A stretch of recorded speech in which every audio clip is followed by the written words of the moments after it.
Hello दोस्तों, मैं Manish Kumar JMS 94 channel में आप सभी का स्वागत है। आज का टॉपिक है युग निर्माण योजना के अंतर्गत गृहस्थ जीवन एक तपोवन है। तो गृहस्थ जीवन एक प्रकार का प्रजातंत्र है। राज्य संचालन के लिए कर्मचारी नियुक्त होते हैं। कोई मंत्री होता है, कोई राज्यपाल, कोई सचिव होता है, कोई डायरेक्टर, कोई कलेक्टर और कोई सिपाही होता है। योग्यता और अनुभव के आधार पर ही ऐसा विभाग बनाए जाते हैं। उद्देश्य सबका एक ही होता है, शासन तंत्र में सुव्यवस्था और अनुशासन बनाए रखना। जब तक कर्तव्य भावना से अपने अधिकारों का प्रयोग चलता रहता है, तब तक प्रजातंत्र में किसी तरह की गड़बड़ी नहीं आने देती। गृहस्थ भी किसी प्रजातंत्र से कम नहीं है। परिवार का सबसे वयोवृद्ध मुखिया होता है। किसी को सुरक्षा, घर की व्यवस्था का काम मिला होता है, कोई उपार्जन का काम संभालता है। इसी तरह घर की सारी व्यवस्था चलती रहती है। शासन में कानूनी नियम होते हैं। गृहस्थी में संपूर्ण कर्तव्यों का निर्वाह आध्यात्मिक संबंधों पर निर्धारित रहता है। इन संबंधों में यदि शुद्धता और सात्विकता बनी रहे तो गृहस्थी में एक सुखद वातावरण बना रहता है। दोस्तों, वीडियो को लाइक कर दें और चैनल को अभी तक सब्सक्राइब नहीं किए हैं तो सब्सक्राइब कर लें, जिससे आने वाले वीडियो का नोटिफिकेशन आपके पास सबसे पहले पहुंचे।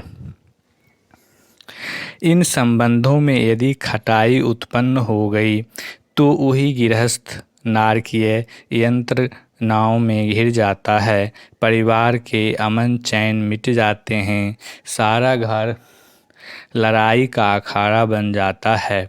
सारे श्री सौभाग्य धूल में मिल जाते हैं। उन्नति तक रुक जाती है। लोग निर्धनता का दीनहीन जीवन बिताने को विवश हो जाते हैं।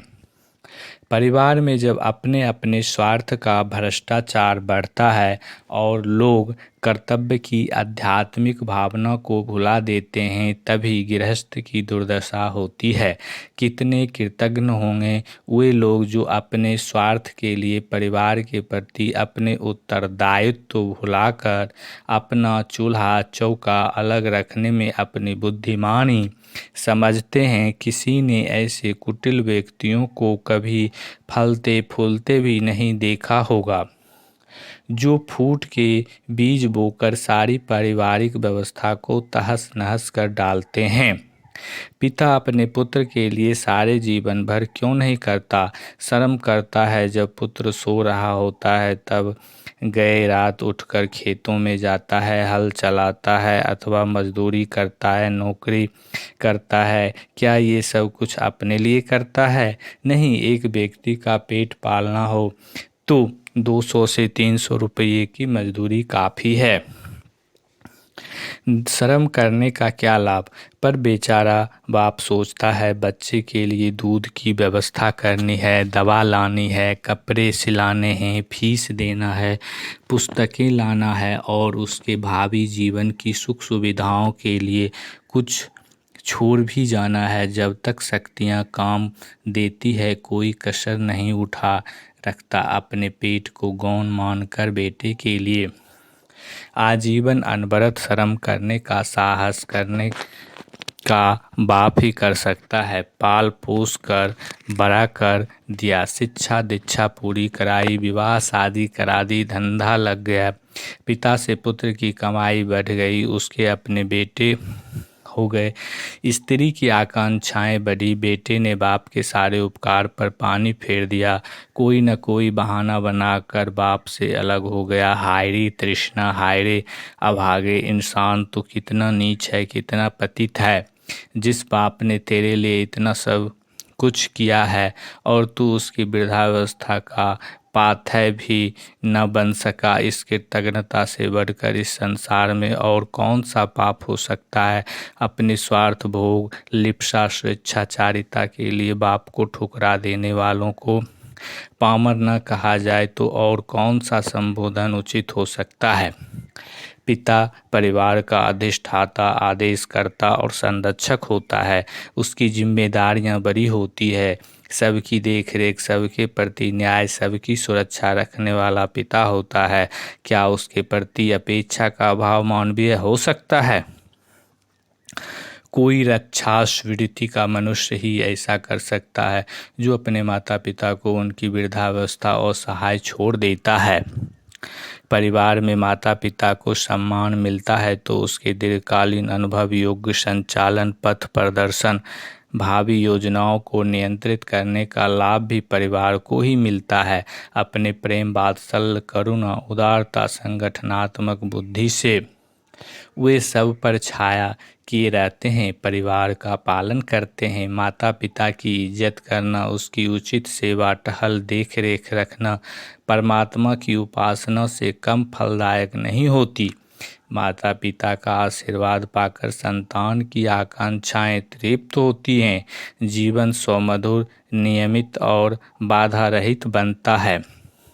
इस युग में पिता और पुत्र के संबंधों में जो कड़वाहट आ गई है वह मनुष्य के संकुचित दृष्टिकोण और स्वार्थपूर्ण प्रवृत्ति के परिणाम स्वरूप ही है। पिता पुत्र के लिए अपना सर्वस्व अर्पित कर देते हैं और पुत्र व्यक्तिगत स्वतंत्रता तथा अनुशासन अवज्ञा करे तो उसे बेटे को निंदनीय ही समझा जाना चाहिए। मनुष्य का सबसे शुभचिंतक, मित्र, हितैषी, पथ प्रदर्शक, उदार, जीवन रक्षक पिता ही होता है। वह समझता है कि बेटे को किस रास्ते लगाया जाए कि वह सुखी हो, समुन्नत हो, क्योंकि उसकी त्रुटियों का ज्ञान पिता को ही होता है। जो इन विशेषताओं का लाभ नहीं उठाते उन्हें अंतः में दुख और दैन्यताओं का ही मुख देखना पड़ता है। पुत्र और पिता और अपनी पुत्री के संबंध में बड़े कोमल, मधुर और सात्विक होते हैं। इस आध्यात्मिक संबंध का सहृदयता पूर्वक पालन करने वाले व्यक्ति देव श्रेणी में आते हैं। इनका मान और प्रतिष्ठा होना ही चाहिए। परिवार में माता का स्थान पिता के समतुल्य ही होता है। एक से दूसरे का बड़ा छोटा नहीं कहा जा सकता। पिता कर्म है तो माता भावना। कर्म और भावना के सम्मिश्रण से जीवन में पूर्णता आती है। गृहस्थी की पूर्णता तब होती है जब उसमें पिता और माता दोनों को समान रूप से सम्मान मिले। माता का महत्व किसी भी अवस्था में कम नहीं हो सकता। व्यक्ति का भावनात्मक प्रशिक्षण माता करती है और उसी के रक्त, मांस और ओजस से बालक का निर्माण होता है। कितने कष्ट सहती है वह बेटे के लिए। स्वयं गीले बिस्तर में सोकर बच्चे को सूखे में सुलाते रहने की कष्ट साध्य क्रिया पूरी करने की हिम्मत भला है किसी में? माता का हृदय दया और पवित्रता से ओतप्रोत होता है। ऐसी दया और ममत्व की पूर्ति माता को जिसने पूज्य भाव से नहीं देखा, उसका सम्मान नहीं किया, आदर की भावनाएं व्यक्त नहीं की, वह मनुष्य नर पिशाच ही कहलाने योग्य हो सकता है। इस विकृति को फिर से सुधारना है। राम और भरत, गोरा बादल के आदर्श भातृ प्रेम को फिर से पुनर्जीवित करना है। इससे हमारी शक्ति, हमारी सद्भावनाएं जागृत होगी, हमारा साहस बढ़ेगा और पुरुषार्थ पनपेगा। स्नेहमयी बहन उदारता की मूर्ति भावजाओं के प्रति भी उसी तरह सम्मान प्रदर्शित करना चाहिए जिस तरह माता के प्रति अपनी आत्मीयतापूर्ण भावनाएं हों। दूसरे की निंदा करने में खर्च किया जाने वाला समय अपने दोष ढूंढने में लगाओ। दूसरों को सुधारने के लिए प्रयत्न करने का पहला चरण अपने से आरंभ करो। दोस्तों, वीडियो को लाइक कर दें और चैनल को सब्सक्राइब कर लें। घर का वातावरण कुछ इस तरह का शील, संयुक्त, हंसमुख और उदार बने, उससे सारा परिवार हरा भरा नजर आए। इसके लिए धन आदि उपकरणों को उतनी आवश्यकता नहीं है जितनी अपने संबंधियों के प्रति कर्तव्य और सेवा भावना की। परिवार में सौजन्य हो तो कहाँ न सुख की कमी रहेगी और न शांति की। आहार्द फूटा पड़ रहा होगा उस घर में जहाँ सबके दिल मिले होंगे, हमारा घर भी ऐसा ही हो, तो हम समझें कि पारिवारिक जीवन के प्रति अपने उत्तरदायित्व भली प्रकार पूरी किए गए हैं। यही परमात्मा की सच्ची पूजा है। इसे तिरस्कृत ना किया जाना चाहिए, इसे अपने जीवन में सहजता से उतारना चाहिए। धन्यवाद दोस्तों। जय हिंद, जय भारत, जय युग निर्माण योजना।